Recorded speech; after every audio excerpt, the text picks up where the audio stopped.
എക്സാമിൻ്റെ പുതിയ ഒരു വീഡിയോയിലേക്ക് നിങ്ങൾക്ക് എല്ലാവർക്കും സ്വാഗതം. IIME വർഷങ്ങളായി കണ്ടക്ട് ചെയ്യുന്ന ഒരു ഇൻ്റർനാഷണൽ സ്കിൽ എൻഹാൻസ്മെൻറ്റ് ട്രെയിനിങ് എക്സാമാണ് ICET എക്സാം എന്ന വിവരം നിങ്ങൾക്ക് എല്ലാവർക്കും അറിയുന്നുണ്ടാകും. 2024 വന്നിട്ടുള്ള ഫസ്റ്റ് സ്റ്റാൻഡേർഡിൽ വന്നിട്ടുള്ള ക്വസ്റ്റ്യനാണ് നമ്മൾ വീഡിയോയിൽ ഡിസ്കസ് ചെയ്യാൻ പോകുന്നത്. ആൾറെഡി നമ്മൾ 2 പാർട്ടുകൾ ചെയ്തിട്ടുണ്ട്. നമ്മൾ അതിൻ്റെ കണ്ടിന്യൂ ആയിട്ടാണ് നമ്മൾ ഈ വീഡിയോയിൽ നമ്മൾ ഉൾപ്പെടുത്തുന്നത്. അപ്പോൾ നമുക്ക് 15 ക്വസ്റ്റ്യൻ വരെ നമ്മൾ വീഡിയോ ചെയ്തിട്ടുണ്ട്. നിങ്ങൾ മുമ്പുള്ള വീഡിയോകൾ കണ്ടു കഴിഞ്ഞാൽ നിങ്ങൾക്കത് മനസ്സിലാവും. അപ്പോൾ നമുക്ക് ബാക്കിയുള്ള ക്വസ്റ്റ്യൻസ് നമുക്ക് നോക്കാം. എന്തൊക്കെയാണ് ക്വസ്റ്റ്യൻസ് വന്നിട്ടുള്ളത്, ഏതൊക്കെ രൂപത്തിലാണ് നമുക്ക് എഴുതേണ്ടതെന്ന് നോക്കാം. ഓക്കെ, അപ്പോൾ നമുക്ക് 16th ക്വസ്റ്റ്യൻ മുതലാണ് നമുക്ക് സ്റ്റാർട്ട് ചെയ്യുന്നത്. Which of the following animals is known as the king of the jungle? താഴെ കുറച്ച് അനിമൽസ് കൊടുത്തിട്ടുണ്ട് അല്ലേ. അതിൽ king of the jungle, king of the jungle, കാട്ടിലെ രാജാവ് അല്ലേ. ഇവിടെ ദിനോസറുണ്ട്, എലിഫൻ്റ് ഉണ്ട്, ടൈഗർ ഉണ്ട്, അതുപോലെ തന്നെ ലയണുണ്ട്. അപ്പോൾ നമുക്കറിയാം, കുട്ടികൾക്ക് എല്ലാവർക്കും അറിയുന്നൊരു ആൻസറാണ് കാട്ടിലെ രാജാവ്. King of the jungle is the answer is lion. നമുക്കത് ആരോട് ചോദിക്കാതെ നമുക്ക് പറയാൻ പറ്റും, എന്താണ്, ലയണാണ് കാട്ടിലെ രാജാവ് അല്ലെങ്കിൽ ജംഗിളിലെ കിങ് എന്ന് പറയുന്നത്. അപ്പോൾ അത് നിങ്ങൾ എന്ത് ചെയ്യണം, അത് അടയാളപ്പെടുത്തി കൊടുക്കണം കേട്ടോ. അപ്പോൾ അതാണ് 16th ക്വസ്റ്റ്യൻ. 17th ക്വസ്റ്റ്യൻ നോക്കാം. My name is A colour. എൻ്റെ പേര് എന്ന് പറയുന്നത് എന്താണ്, ഒരു കളറാണ്, അല്ലെങ്കിൽ എൻ്റെ പേര് ഒരു നിറമാണ്. What is my name if I am the colour of the sky? Colour of the sky, colour of the sky. ഞാൻ ആകാശത്തിൻ്റെ നിറമാണെന്നുണ്ടെങ്കിൽ എൻ്റെ നിറം എന്താണ്, അല്ലെങ്കിൽ എൻ്റെ പേരെന്താണ് എന്നാണ് ചോദിച്ചിട്ടുള്ളത്.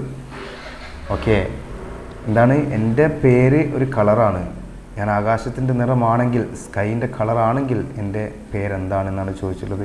ഓപ്ഷൻസ് കൊടുത്തിട്ടുണ്ട്: green, blue, yellow, colour. Answer എന്തായിരിക്കും? നമുക്കറിയാം സ്കൈൻ്റെ കളർ എന്ന് പറയുന്നത് ബ്ലൂ. അപ്പോൾ option B, blue is the right answer. അപ്പോൾ നമുക്കത് എഴുതാൻ പറ്റും. ഓക്കെ, നെക്സ്റ്റ് ക്വസ്റ്റ്യനിലേക്ക് കടക്കാം.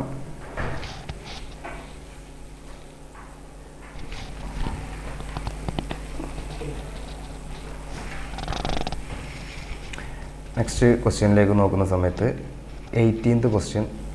What does a green traffic light മീൻ?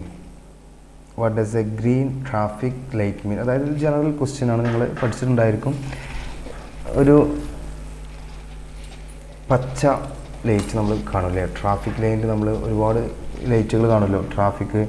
ട്രാഫിക്കിലൊക്കെ സിഗ്നലിലൊക്കെ പോയി കഴിഞ്ഞാൽ നമുക്ക് കാണാം ഒരുപാട് കളറുകൾ കാണില്ലേ. അതുപോലെ നമുക്കിങ്ങനെ കുറേ കളറുകൾ അതിന് റൗണ്ടായിട്ട് നമുക്കിങ്ങനെ കാണാൻ പറ്റും അല്ലേ. അപ്പോൾ അവിടെ ചോദിച്ചിട്ടുള്ളത് എന്താണ്? What does a green traffic light mean? ഒരു പച്ച ട്രാഫിക് ലൈറ്റ് എന്തിനെയാണ് സൂചിപ്പിക്കുന്നത് എന്നാണ് ചോദിച്ചത്. ഗ്രീൻ ട്രാഫിക് ലൈറ്റ് എന്തിനെയാണ് സൂചിപ്പിക്കുന്നത് എന്നാണ് ചോദിച്ചത്. നമുക്ക് ഓപ്ഷൻസ് നോക്കാം: stop, white, go, none of the above അല്ലേ. അപ്പോൾ നമുക്കറിയാം പച്ച, ഗ്രീൻ എപ്പോഴും കണ്ട എന്തായിരിക്കും, നമുക്ക് സിഗ്നലിൽ ഗ്രീൻ കാണുകയാണെന്നുണ്ടെങ്കിൽ ഏതായിരിക്കും?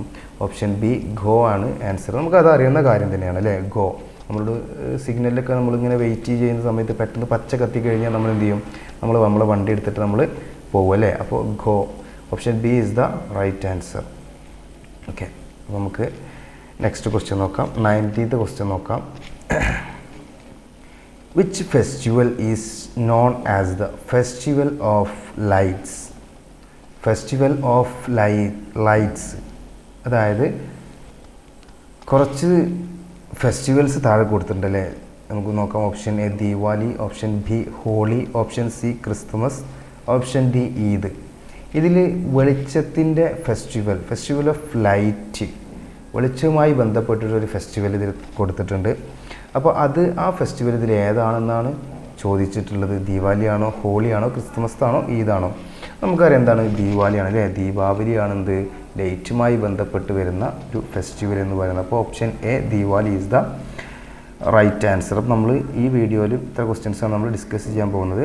നമുക്കറിയാം ഇനിയും ഒരുപാട് നിങ്ങൾ പ്രിപ്പയർ ചെയ്യണം. നിങ്ങൾക്ക് താല്പര്യമുള്ളവർക്ക് കമൻറ്റ് ബോക്സിൽ നിങ്ങളുടെ അറിയിക്കുകയാണെന്നുണ്ടെങ്കിൽ ഇതിൻ്റെ ലിങ്ക് ഉണ്ട്. 2-3-4 വർഷങ്ങളുടെ ക്വസ്റ്റ്യൻ പേപ്പേഴ്സ് ഉണ്ട്. അപ്പോൾ നിങ്ങൾക്ക് അയച്ചു തരാം. Okay, thank you.